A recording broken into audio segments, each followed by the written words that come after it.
Hello everybody peeps, I know I've been doing a lot of these, but I've only sold 4 of these books.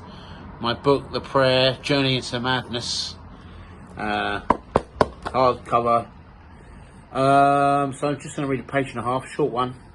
Hope you enjoy it. It goes like this.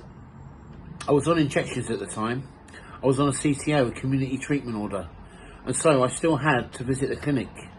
One day I went there, to the clinic, and Greg was there. "Daniel," he gushed, smiling broadly. He looked awful, but he was smiling. "Hello, Greg," I said. "You look happy." "I'm unwell, Daniel." "That explains it," I thought. "How did you find out?" I asked. "I realised it," he claimed. "Good show," I thought. "Not many can do that." We decided to go for a coffee. At the time, I was struggling with my sexuality in one way or another, and nevertheless found it hysterical to wind up others about being gay, and consequently I decided to hold Greg's hand as we walked to the cafe. He obliged, funnily enough, but I couldn't keep up the charade.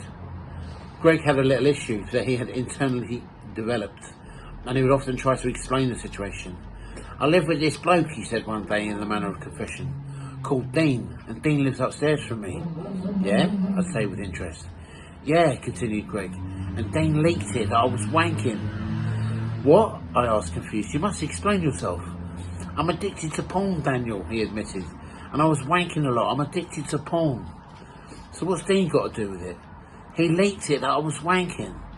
"What? How did he know you were wanking?" "He must have heard it." "He leaked it that I was wanking." I had no idea what Greg was on about. I imagined a media situation in which there were headlines in the local newspaper. "Greg Stanton is wanking."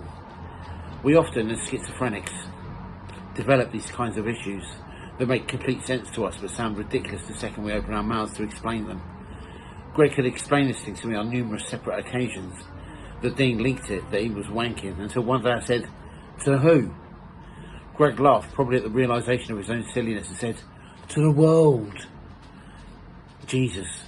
Anyway, we both had a laugh about it, about the idea that such news could be made known to the media, and I said to him, "No one cares that you've been wanking, Greg," and he never mentioned it again.